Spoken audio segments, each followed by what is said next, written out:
We make decisions every day, from what we want to eat for breakfast to what text messages we want to send and to whom.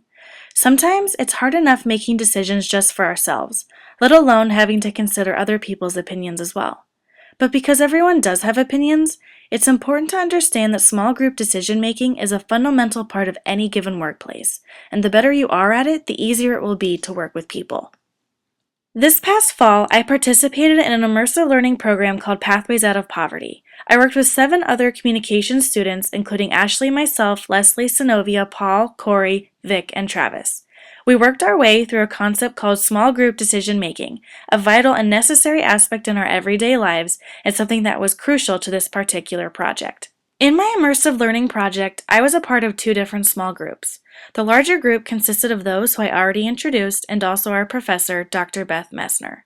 She encouraged us to embrace that opportunity to hone our decision-making skills and take an active role in our learning process. She guided us to reach our overarching goal, which was to assist children in poverty in conceptualizing a future in higher education and a career. But how did we as a team do that? The answer lies within small group decision-making. Each class, the 8 of us led discussions between each other pertaining to poverty in Muncie. Topics of discussion ranged from how to build relationships with people living in poverty to understanding just how sensitive racism is within the impoverished community.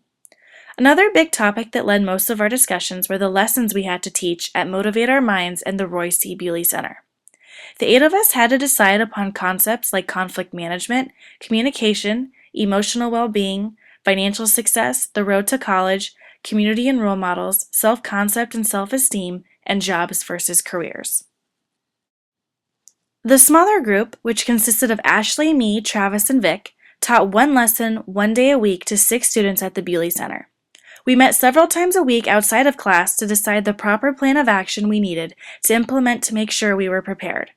This is stuff like individual roles, the understanding of lesson plan activities, and the overall group's goals.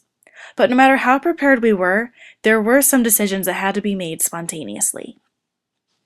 Through small group decision making, you learn a thing or two about preparation, professionalism, teamwork, and communication in general.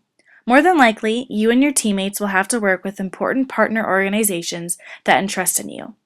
You and your teammates must make decisions professionally, which means always be punctual, meet your deadlines, dress appropriately, use appropriate language, be respectful and considerate of your group members, manage conflict, and most importantly, demonstrate integrity. Working as a team can be stimulating yet challenging. This is where teamwork comes into play. You and your group must be effective, know how to work through differences of opinion, and manage conflict in a way that advances group goals. So, if you're going to remember one thing, remember this. Communication is key.